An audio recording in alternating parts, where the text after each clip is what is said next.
Senhor presidente, senhoras vereadoras, senhores vereadores, eu ocupo a tribuna para ler a nota do Diretório Regional, ou Diretório Estadual do PMDB de Pernambuco, sobre a entrada de Fernando Bezerra Coelho, ou a pretensão de entrada do senador Fernando Bezerra Coelho no partido na secção de Pernambuco. A nota aprovada hoje de manhã em reunião do diretório, ela tem o título Exigimos Respeito. A história do PMDB de Pernambuco começou em 1966, quando foi fundado o MDB. Nesses mais de 50 anos de trajetória, nosso partido caracterizou-se pela combatividade, pela resistência ao autoritarismo, pela postura republicana na relação com o patrimônio público e pela defesa dos interesses do povo. A síntese dessa história e desses valores materializa-se em um nome, o do ex-governador Jarbas Vasconcelos. Jarbas foi fundador do MDB e do PMDB. Foi também seu presidente estadual e nacional, companheiro leal do inesquecível Ulisses Guimarães. Sua vida é exemplo de coragem cívica, retidão de caráter, honestidade e espírito público. Por isso, para nós do PMDB de Pernambuco, Jarbas é mais que uma liderança, é um símbolo de nossa identidade política. Nosso partido, seguindo sua índole democrática, sempre procurou cultivar, ao longo do seu caminho, um tratamento respeitoso com as lideranças políticas do Estado e manteve-se aberto a todos que quisessem integrar e defender suas bandeiras. Nosso partido, não aceitamos, no entanto, a atitude indigna, traiçoeira, torpe e repulsiva daqueles, como é o caso de Fernando Bezerra Coelho, que querem entrar no partido para promover uma intervenção em sua direção estadual e em sua orientação política. Aqui eu faço um parêntese, que pelo estatuto do partido e pela legislação eleitoral, não é possível fazer uma intervenção na direção do partido local, devidamente constituído, legalmente constituído pelo diretório, em diretório, como é o nosso caso, ou querer a dissolução do próprio diretório, sem se preencher uma série de requisitos e sem estar caracterizadas algumas das hipóteses previstas nessas normas, o que não é o caso aqui de Pernambuco. Inclusive, a nova direção ou a nova composição do Diretório Estadual do PMDB foi devidamente chancelada pela Executiva Nacional, como deve ser, e também registrada devidamente na Justiça Eleitoral. Portanto, continua a nota para terminar. Não admitiremos jamais a destituição de Jarbas Vasconcelos da direção política do PMDB de Pernambuco. A biografia e a liderança de Jarbas, reserva moral da vida pública do país, será defendida por nós incondicionalmente. Não permitiremos que usurpem a nossa história de mais de 50 anos de luta e resistência. Este diretório estadual foi eleito de maneira legítima e democrática. Dele participam, sem distinção, as principais lideranças políticas que fazem o PMDB de Pernambuco em todas as regiões do Estado. Ressalto aqui a presidência do partido, que é do vice-governador, nosso honrado vice-governador, Raul Henri. Esse diretório estadual, essa parte eu já li. O senador Fernando Bezerra Coelho ainda tem coragem, ainda tem tempo para aprender a lidar com gestos de grandeza, elegância e generosidade, como foi o de Jarbas Vasconcelos ao admitir seu acolhimento no partido. Aprender também que a nossa história é de lealdade e não de traição. Ele ainda tem tempo de aprender também que a nossa história, diferentemente da dele, é de lealdade e não de traição. Esse parênteses é meu. De coerência, não de oportunismo. De decência, não de incorreção. A nota original terminava assim: de decência, não de corrupção. Fui voto vencido, eu votei claramente na reunião de domingo para que terminasse com não de corrupção e não de incorreção, mas a maioria achou melhor o eufemismo de não de incorreção, mas a nota original diria que terminaria dizendo que ainda é tempo de aprender que nossa história é de decência, não de corrupção. Por todas essas razões, exigimos respeito. Declaramos nosso restrito apoio a Jarbas Vasconcelos, e eu digo aqui, a Raul Henri, como vocês viram, eu estou terminando fazendo uma leitura comentada da nota. E manifestamos online, né, Ivan? Vereador Ivan Moraes. E manifestamos a opinião pública do nosso Estado, nossa indignação, repito, e a disposição de lutar em todas as frentes para preservar a identidade, a história e o patrimônio político do PMDB de Pernambuco. Bem, dito isso, pessoal, eu repito aqui o que eu disse semana passada.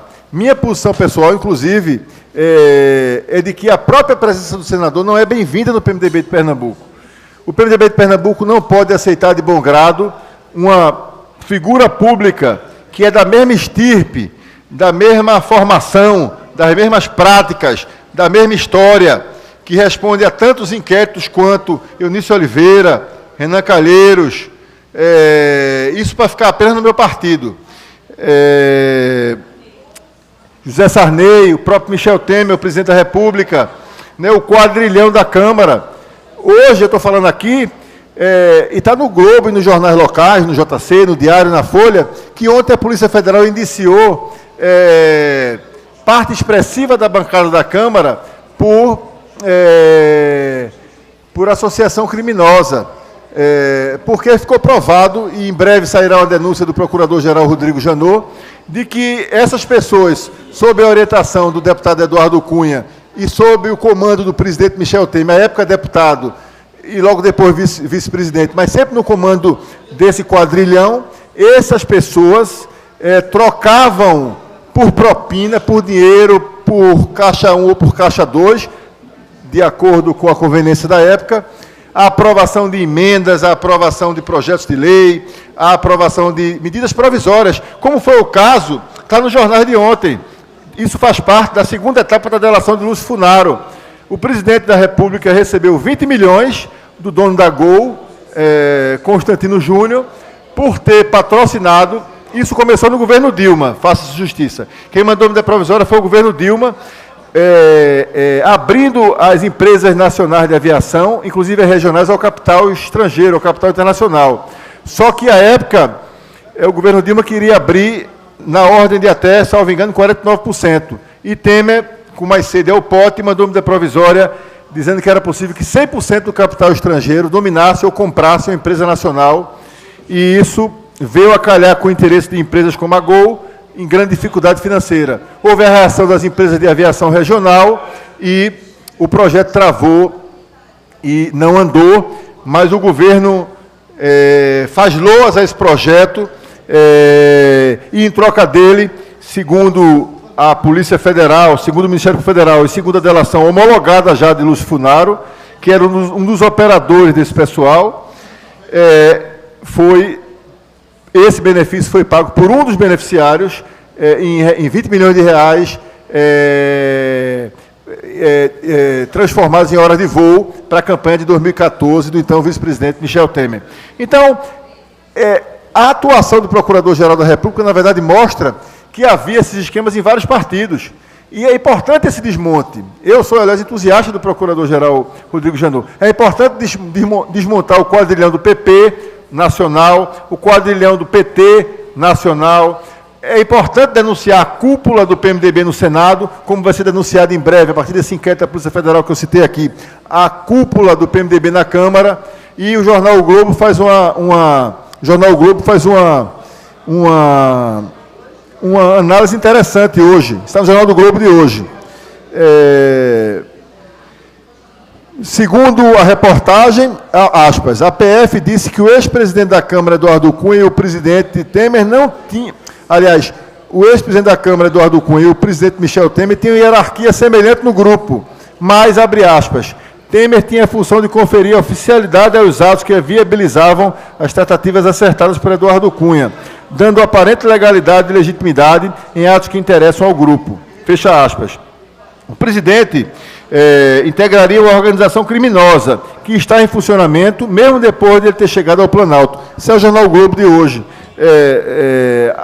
analisando o que os jornais locais também fizeram, o fechamento do inquérito da Polícia Federal. Semana passada, repito, a cúpula do PMDB no Senado foi, inclusive o presidente Eunício Oliveira, foi denunciada por uma série de crimes, todos contra o patrimônio público. Então, nós não podemos aceitar que esse pernambucano que desonra Pernambuco, que se chama Romero Jucá, queira fazer do PMDB de Pernambuco mais uma filial do seu negócio, do negócio do seu grupo, que é o grupo que, infelizmente, comanda o partido do qual eu faço parte. Política não é balcão de negócios, política não é lugar para mercantilização, para se vender apoio a projeto de lei, ou a medida provisória, ou a negociatas através de emendas, como é feito, infelizmente, ainda. Então, por isso tudo, além de repudiar novamente a entrada do senhor Fernando Bezerra Coelho no partido, eu quero dizer aqui que o vice-governador foi agora à tarde a Brasília, vai participar da Executiva Nacional amanhã, que ele faz parte. Outros diretórios estaduais também são contra a intervenção, como o diretório do PMDB do Paraná, do Rio Grande do Sul, e vão participar, formando essa frente de resistência ao coronelismo de Fernando Bezerra Coelho. E eu, portanto, quero dividir com vocês essa nota, essa posição do diretório estadual, colocar, mais uma vez, minha resignação, minha indignação, porque a gente precisa aproveitar esse momento de lava-jato e operações dela derivadas, esse grande momento de inflexão no combate à corrupção e à impunidade no Brasil, para depurar a política, para oxigenar, tornar mais saudáveis os partidos, e não o contrário, né, e não fazer o movimento inverso. Né? Então, o que a gente precisa, na verdade, para terminar, é acabar com o foro privilegiado. Se não for o foro privilegiado, esse senador que quer entrar no PMDB de Pernambuco estaria mais preocupado em evitar a sua prisão pelo juiz Sérgio Moro, ou pelo juiz Marcelo Bretas, ou pelo juiz Dalinei de Brasília, ou por algum juiz federal aqui de Pernambuco. O foro privilegiado é uma das heranças nefastas de nossa República. Pelo foro privilegiado, mais de 20 mil pessoas, inexplicavelmente, são tratadas desigualmente. Né? E é preciso que a gente faça um esforço, pessoal, e aí é um esforço, eu acho, suprapartidário, é um esforço, sobretudo da sociedade, da minha OAB, da nossa OAB, e eu recentemente falei com o presidente Cláudio Lamarca, que é um amigo querido, companheiro leal e competente, e eu acho que a OAB vai retomar com mais protagonismo isso, que a gente faça o ministro Alexandre de Moraes tirar do colo dele, está há 103 dias o pedido de vistas de uma ação no Supremo que visa acabar, na prática, com o foro privilegiado. O grande autor dessa iniciativa, ou dessa atitude, dessa guinada do Supremo, é o melhor ministro que tem lá, na minha opinião, Luiz Roberto Barroso. O que é que ele quer fazer? Se essa ação continuar a ser votada, e eu adianto aqui que já há 4 votos a favor, ela deve ser aprovada, é restringir o foro privilegiado apenas a crimes cometidos no exercício do mandato e durante o mandato. Sendo assim, a grande maioria desses crimes que se referem ao Petrolão e se referem a vários anos antes do mandato, alguns durante o mandato também, claro, mas poderiam, ou pelo menos parte desses crimes, poderiam ser investigados na primeira instância. E com a condenação em segunda instância, que tem se dado rápido, sobretudo no âmbito da Justiça Federal, como é o caso do TRF4, as pessoas serem presas e serem punidas. E, para finalizar, eu vou voltar novamente aqui a essa tribuna para tratar do tema do foro privilegiado, que é uma coisa que impede o combate à corrupção e à impunidade. Né? Repito, não fora o foro privilegiado, figuras como o próprio presidente da República, o presidente do Senado, o ex-presidente do Senado, Renan Calheiros, e vários parlamentares de outros partidos, como PP e PMDB, e eu digo PP, PMDB e PT, porque eles foram 3 dos principais partidos que formaram esse grande conglomerado criminoso que até hoje administra o Brasil. Né? Portanto, para terminar, senhor presidente, além da questão do foro privilegiado, é preciso que nós possamos cada vez mais trabalhar pelo fortalecimento das instituições republicanas e democráticas, do Ministério Público, da Polícia Federal e do Judiciário, porque são elas que são, juntamente com a imprensa livre e com os parlamentos funcionando com liberdade, os pilares, os baluartes de nossa democracia. Meu tempo está se acabando, né? Já. Nesses 20 segundos que me restam, senhor presidente, eu quero dizer aqui que, acaso haja a intervenção ou a dissolução arbitrárias, inconstitucionais, ilegais no PMDB de Pernambuco, nosso jurídico já está a postos com a estratégia da qual eu até participei um pouco hoje das discussões, com a estratégia bem montada, e eu confio que o Judiciário, em última instância, vai desmontar essa ação coronelista, atrasada, corrompida, dessas lideranças que querem tomar o PMDB de Pernambuco. Por fim, senhor presidente, aproveitando sua generosidade, não vou tomar mais que 15 segundos, eu trago à luz aqui outra matéria que saiu em algum dos portais nacionais ontem. Do grupo de Michel Temer, desse grupo que está sendo denunciado, indiciado pelo relatório da Polícia Federal hoje, do qual fazem parte alguns senadores que foram, estes sim, denunciados pelo MP na sexta passada. Os únicos que não estão presos, Eduardo Cunha está preso, Gedel está preso, os únicos que não estão presos são os que foram privilegiados. Então, isso leva-nos a concluir que, se não houvesse o famigerado foro privilegiado, vários dos ministros e o próprio presidente da República estariam, em vez de preocupados em intervir no PMDB de Pernambuco, ou presos ou cuidando de evitar a própria prisão. Muito obrigado. Quero convidar o vereador Reinaldo Júnior para ocupar a tribuna dessa casa.